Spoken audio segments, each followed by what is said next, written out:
लेकिन कई सारे जो एक्सपर्ट्स हैं इसे आपकी गाड़ी के लिए खतरा बता रहे हैं। इसमें 20% एथेनॉल और 80% पेट्रोल होता है। सरकार तो कहती है कि ये पर्यावरण को बचाने और पेट्रोल आयात कम करने के लिए एक क्रांतिकारी कदम है, लेकिन क्या ये सच में इतना अच्छा है? क्या इसके पीछे कुछ ऐसी चीजें छुपी हुई है जो हमसे दूर रखी जा रही है? कई सर्वे और यूजर्स के अनुभव बताते हैं कि इससे गाड़ी का जो माइलेज है वो 3% से लेकर के 6% तक कम हो सकता है, और ये धीरे धीरे आपके इंजन के रबर और प्लास्टिक के पुर्जों को खराब कर सकता है। चूंकि अभी भारत देश में जल संकट की स्थिति बनी हुई है, तो इस तरीके का काम करना क्या बेहतर रहेगा, ये एक्सपर्ट्स द्वारा सरकारों से पूछा जाता है। क्या आप जानते हैं कि आपकी गाड़ी का जो माइलेज है वो अचानक से कम क्यों हो गया है? क्या आपकी गाड़ी को एक नए तरीके के जहर से खतरा है?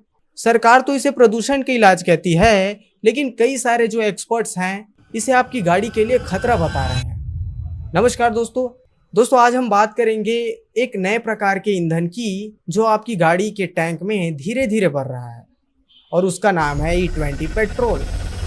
नमस्कार दोस्तों, और स्वागत है आपका हमारे चैनल पे। आज हम भारत में शुरू हुए E20 पेट्रोल पर चल रहे जो सबसे बड़े विवाद हैं उसके बारे में हम बात करने वाले हैं। इसमें 20% एथेनॉल और 80% पेट्रोल होता है। सरकार तो कहती है कि ये पर्यावरण को बचाने और पेट्रोल आयात कम करने के लिए एक क्रांतिकारी कदम है, लेकिन क्या ये सच में इतना अच्छा है? क्या इसके पीछे कुछ ऐसी चीजें छुपी हुई है जो हमसे दूर रखी जा रही है? तो चलिए आज हम बात करते हैं E20 के प्रमुख विवाद के बारे में।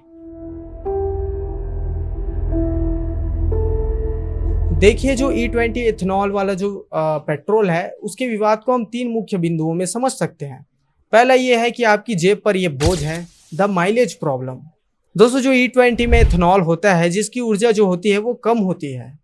कई सर्वे और यूजर्स के अनुभव बताते हैं कि इससे गाड़ी का जो माइलेज है वो 3% से लेकर के 6% तक कम हो सकता है। कई सर्वे और यूजर्स के अनुभव बताते हैं कि माइलेज इसमें कम होता है, साथ ही साथ आपका जो इंजन होता है उसका इस पर गलत प्रभाव पड़ता है। वैसे अगर मैं नॉर्मली बताऊं, ये वाला जो मॉडल है 2020 है, तो भाई ये E10 को ही सपोर्ट करता है, E20 को सपोर्ट नहीं करता। वैसे भाई अब ये देखो 12.2 की एवरेज ये दे रही है। 14, 15, 13, 14 ऐसे भाई आराम से इजीली देती थी भाई लोकल में, क्योंकि मैं थोड़ा चलाता भी थोड़ी प्यार से हूँ गाड़ी को। अगर हम इसे अलग तरीके से सोचे तो आप समझ सकते हैं कि अगर हम हर महीने 5,000 रुपए तक का पेट्रोल भरवाते हैं तो ये सीधा सीधा आपकी जेब से 300 रुपए हर महीने का नुकसान करती है। दूसरा जो मुख्य बिंदु ये है कि पुरानी गाड़ियों के लिए जो ये E20 मिला हुआ जो पेट्रोल है उसे खतरा बताया जा रहा है, थ्रेट टू ओल्डर व्हीकल्स।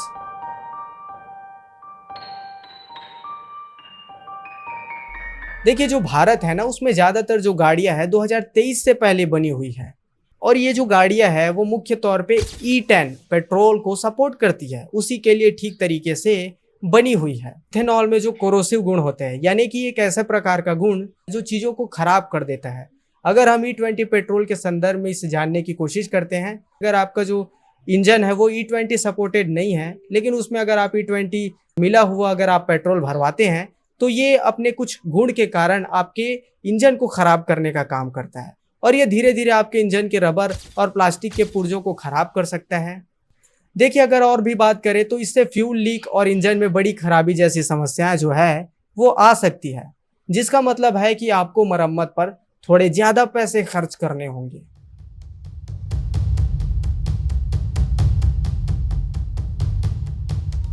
तीसरा जो महत्वपूर्ण बात यह है कि जो खाद्य सुरक्षा और पानी पर संकट है उसको भी एक अलग तरीके से इस मुद्दे में देखा जा सकता है।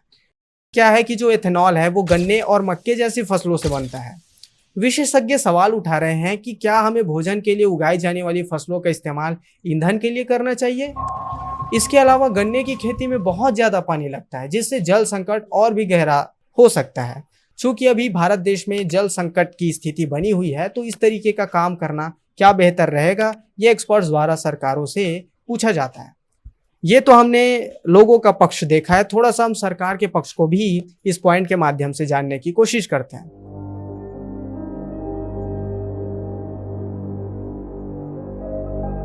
देखिए, जो सरकार है और जो सरकार के समर्थक है वो E20 को 3 तरीके से अच्छा बताते हैं। पहला जो वो पॉइंट देते हैं वो है पर्यावरणीय लाभ। ये कार्बन उत्सर्जन को कम करके प्रदूषण से लड़ने में मदद करेगा। उनका ये भी कहना है कि इससे लोगों को आर्थिक लाभ होगा। ये जो पेट्रोल आयात पर हमारी निर्भरता को कम करेगा, जिससे देश के जो पैसे हैं वो बचेंगे। ऐसा उनका मानना है कि 2023 के बाद जो बनी सभी गाड़ियां हैं वो E20 के लिए पूरी तरीके से अनुकूल है। आपका सरकार के जो मत है उन पर क्या प्रतिक्रिया रहेगी, कमेंट सेक्शन के माध्यम से आप अपने विचार साझा कर सकते हैं। आप E20 पेट्रोल के बारे में क्या सोचते हैं? क्या आपकी गाड़ी के जो माइलेज है उस पर इसका कुछ असर पड़ा है? और अगर ऐसा कुछ स्थिति आपके साथ बनी है तो प्लीज़ कमेंट करके आप अपना अनुभव हमें साझा करें और वीडियो को लाइक शेयर सब्सक्राइब करें हमारे चैनल को